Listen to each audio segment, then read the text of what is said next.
Hey, this is Steve. Let's look at these resin cast containers. This is in scale here.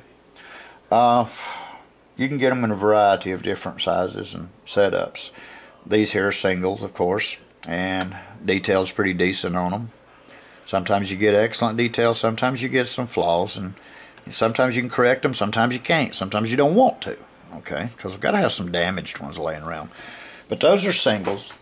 And then these here, you can see that there's 4 20-footers here. Well, this actually come in a row of 8 20-footers. And what I did is I bandsawed in half. And that gave me 2 sections like that. 2 deep, 2 wide. Okay, now 40-footers come in the same way.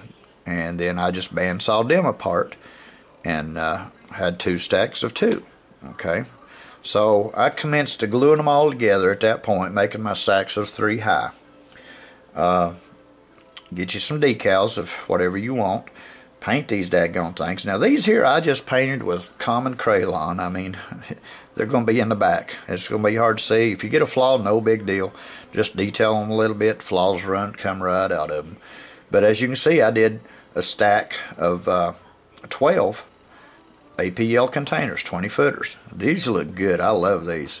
And I done my decals on the ends, and I'll make sure those are visible. And but like this one here, I just did the decals on the front because they'll be butted up to something else.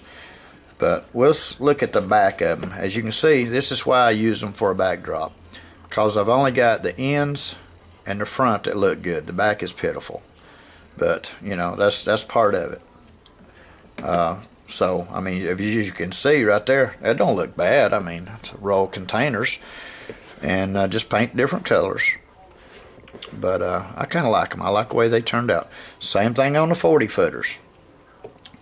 I just paint, decal, and go with it.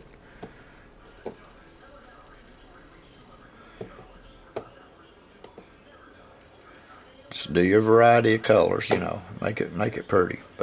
But that's what we did with the resin cast. Okay, let's just slide these puppies up a little bit. Another thing on these singles, just in case you don't have enough containers on your well cars, you can take them and put them in the bottom of your well car, and that will give you a little extra added weight.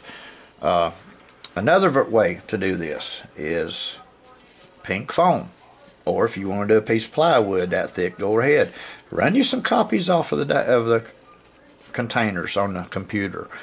Glue them down there. I glued them on this with adhesive, spray adhesive. Is what I used, and it works good doing this with it.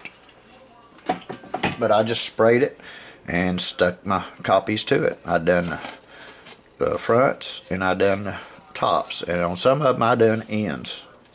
But as you can see, these have been thrown around quite a bit, so you ain't gonna get much detail. I ain't gonna use these no more. But actually, sitting behind these others, can you really tell it? And then here we did a stack of 20s, and same way, just stack them on the computer, run you a copy off, and go from there. I mean, it don't look bad. Don't look bad at all. But that's just inexpensive ways to do your container row against the backdrop. And I think it's got potential. Alright, I hope this one give you a little more detail. See if I can zoom in a little bit and give you a better look and see what you think.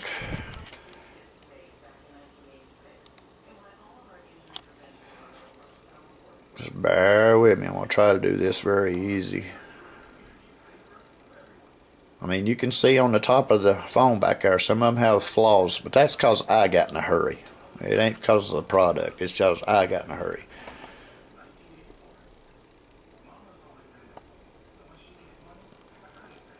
But, you know, containers aren't perfect. You can do any kind of flaw on them and it'll look normal.